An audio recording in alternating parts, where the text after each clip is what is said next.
Hello guys, welcome to active classes. तो आज इस वीडियो में हम लोग पढ़ने वाले हैं मादा प्रजनन तंत्र के बारे में। चलिए स्टार्ट करते हैं हम लोग मादा प्रजनन तंत्र के बारे में। तो यहाँ पे अगर हम पहली बात करें यहाँ मादा प्रजनन तंत्र के बारे में, तो एक जोड़ी अंडाशय पाई जाती हैं। कितने होते हैं बोलो? एक जोड़ी अंडाशय पाया जाता है। किसमें? मादा में। अब यहाँ पे देखिए एक जोड़ी कैसे, यहाँ पे ध्यान से देखिएगा, ध्यान से देखिएगा। यहाँ पे एक जोड़ी अंडाशय ओवरी पाई जाती है। यहाँ पे कितना बोलो? एक जोड़ी। ध्यान से देखिएगा, यहाँ पे देखिए एक ये, ठीक है, और एक ये, कितनी हो गई? दो।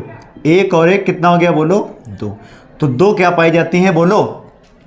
अंडाशय। संख्या में दो और जोड़ी में कितना होता है बोलो? एक। एक जोड़ी अंडाशय पाया जाता है किसमें? फीमेल में। अब यहाँ पे देखिए अभी कैसे होता है पूरा हम डिटेल से आपको समझाएंगे। फिलहाल अभी यहाँ पे सिर्फ इंट्रोडक्शन इसकी आज की क्लास, इसका सिर्फ इंट्रोडक्शन की क्लास है आज, ठीक है। यहाँ पे दूसरा हम लोग पढ़ेंगे सहायक नलिकाएं क्या होती हैं, इनके बारे में पूरा देखिए, ठीक है। सहायक नलिकाओं के बारे में जानेंगे। फिर यहाँ पे सहायक ग्रंथियाँ कौन कौन सी होती हैं, इनके बारे में जानेंगे। फिर हम बाह्य जननेंद्रिय क्या होती है, इसके बारे में पूरा जानेंगे। तो पहली बात हम बात करते हैं किसका बोलो? सहायक नलिकाओं की। किसकी बोलो? सहायक नलिका की। अब यहाँ पे देखिए सहायक नलिका की बात की जाए तो पहली बात क्या होता है बोलो? नंबर ए पॉइंट की अगर हम बात करें तो इसमें एक फैलोपियन ट्यूब होती है। कितनी होती है बोलो? फैलोपियन ट्यूब होती है। यहाँ पे देखिए ये क्या है बोलो? इसकी फैलोपियन ट्यूब। क्या बोलो? इसको बोलते हैं फैलोपियन ट्यूब, या इसी को बोलते हैं फैलोपियन नलिका, या इसी को बोलते हैं डिंब वाहिनी, ठीक है। अब यहाँ पे देखिए नंबर दूसरा क्या है? गर्भाशय, यूट्रस, या इसी को बोलते हैं बच्चादानी या वॉम्ब कहते हैं इंग्लिश में। अब बच्चादानी यहाँ पे देखिए, गर्भाशय क्या होता है यहाँ पे, ये देखिए ये वाला पार्ट जो आपको दिख रहा है, ये पार्ट क्या कहलाता है बोलो? गर्भाशय। क्या कहलाएगा बोलो? गर्भाशय, या इसी को बोलते हैं बच्चादानी। अब यहाँ पे देखिए योनि, वेजाइना पार्ट कौन सा होता है? इधर देखिए ये जो पार्ट आपको दिख रहा है, ये वाला पार्ट, इस वाले पार्ट को क्या बोलते हैं बोलो? वेजाइना। क्या बोलते हैं बोलो? वेजाइना, या इसे बोलते हैं योनि। वेजाइना क्या बोलते हैं बोलो? इसको योनि, ठीक है। अब यहाँ पे देखिए तीसरा पॉइंट हो गया इसका। अब यहाँ पे ये क्या थी बोलो? सहायक नलिका। सहायक नलिका में क्या क्या होता है बोलो? फैलोपियन ट्यूब होती है। क्या होती है बोलो? फैलोपियन ट्यूब होती है। गर्भाशय, बच्चादानी होता है। क्या होता है बोलो? यूट्रस होता है। योनि वाला भाग देखिए यहाँ पे क्या होता है? योनि होती है। तो ये कौन सी नलिकाएं होती हैं बोलो? सहायक नलिकाएं इनको बोला जाता है। अब इसके जस्ट बाद आएंगे सहायक ग्रंथियों के बारे में बात करते हैं। तो सहायक ग्रंथियों की बात करें, पहला पॉइंट, अगर एक जोड़ी स्तन ग्रंथि होती हैं, एक जोड़ी स्तन ग्रंथि होती हैं। स्तन ग्रंथि मैमेरी ग्लैंड। क्या बोलते हैं बोलो इसको? मैमेरी ग्लैंड, स्तन ग्रंथि।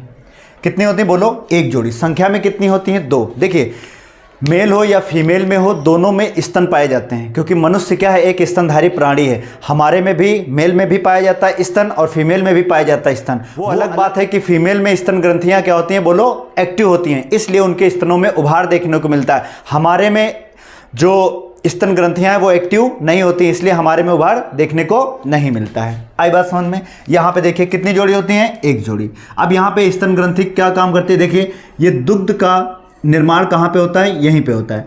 दुग्ध का निर्माण कहाँ पे होता है बोलो? स्तनों में होता है। अब कैसे निर्माण होता है हम पूरा डिटेल से आपको हम पढ़ाएंगे जब अभी हम लोग आगे स्तन के बारे में पढ़ेंगे। आई बात समझ में? अब ये बार्थोलिन ग्रंथि, क्या है बोलो? बार्थोलिन ग्रंथि, इसके बारे में भी हम लोग डिटेल से जानेंगे, ठीक है। अब यहाँ पे देखिए तो ये कितनी सहायक ग्रंथियां थी बोलो? एक जोड़ी स्तन ग्रंथियां और बार्थोलिन ग्रंथि। अब यहाँ पे बात करते हैं बाह्य जननेंद्रिय के। बाह्य जननेंद्रिय, अब यहाँ पे देखिए बाह्य जननेंद्रिय की अगर हम बात करें तो यहाँ पे देखिए ए वाले पॉइंट में बाह्य जननेंद्रिय क्या होता है बोलो? भग। भग क्या बोलते हैं बोलो? वल्वा। अब ये वल्वा क्या होता है? भग क्या होता है? इधर देखिए फीमेल के शरीर से बाहर दिखने वाली संरचना को क्या बोलते हैं बोलो? वल्वा।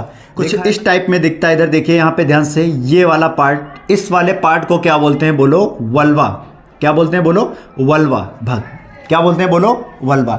इस वाले पार्ट को क्या बोलते हैं? वल्वा या भग कहते हैं, ठीक है। अब यहाँ पे देखिए बाह्य जननेंद्रिय पहला पॉइंट हो गया। अब इसी में देखिए ये बात समझ में आई? बाह्य जननेंद्रिय हो गया हमारा। आई बात समझ में? बाह्य जननेंद्रिय भग, वल्वा। फीमेल के शरीर से बाहर दिखने वाली संरचना को क्या बोलते हैं बोलो? भग या वल्वा कहते हैं। जैसे मेल में बाह्य जननेंद्रिय क्या है? पेनिस, उसी प्रकार इनका बाह्य जननेंद्रिय क्या है बोलो? भग या वल्वा। आई बात समझ में? अब यहाँ पे देखिए अब पहले पॉइंट हम लोग पढ़ेंगे। अब हम अंडाशय के बारे में पूरा डिटेल से पढ़ेंगे। अब हम लोग अंडाशय के बारे में पूरा डिटेल से पढ़ेंगे। अगर अंडाशय की हम लोग बात करें, ओवरी की बात करें, तो ये संख्या में कितनी होती हैं? 2। संख्या में कितनी होती हैं? 2। और यहाँ पे जोड़ी की बात की जाए तो कितने पेयर होते हैं? बोलो 1 पेयर होता है। कितनी जोड़ी होती है? बोलो 1 जोड़ी होती है। आई बात समझ में? हमने आपको बता रखा 1 और 2। यहाँ संख्या में 2 हैं लेकिन जोड़ी में कितना है? बोलो 1 है। यह बादाम के आकार की होती है। किस आकार की होती है? बोलो बादाम के आकार की। ये जो ओवरी होती है बादाम के आकार की देखने को मिलती हैं। कहीं कहीं अखरोट के टाइप का लिखा होता है तो दोनों सही है, ठीक है। एनसीईआरटी में तो बादाम के आकार का लिखा है, कहीं कहीं अखरोट के आकार का लिखा होता है, तो डजंट मैटर, ठीक है। आप याद कर लीजिए, इतना कुछ पूछा नहीं जाता इसमें डिटेल से। अब यहाँ पे देखिए, इसका रंग सफ़ेद होता है। इसका रंग कैसा होता है? बोलो वाइट होता है। ये दिखने में कैसी होती है? बोलो वाइट होती है। इसका रंग सफ़ेद होता है। इसकी लंबाई की अगर बात करें तो ये लंबाई होती है लगभग कितना? बोलो ये टोटल लंबाई इसकी देखी जाए तो लंबाई टोटल होती है 3 सेंटीमीटर। कितना? बोलो 3 सेंटीमीटर। अगर इसकी हम चौड़ाई की बात करें तो चौड़ाई कितना होता है? 2 सेंटीमीटर, ठीक है। और इसकी अगर हम बात करें मोटाई की तो मोटाई कितनी होती है? बोलो 1 सेंटीमीटर।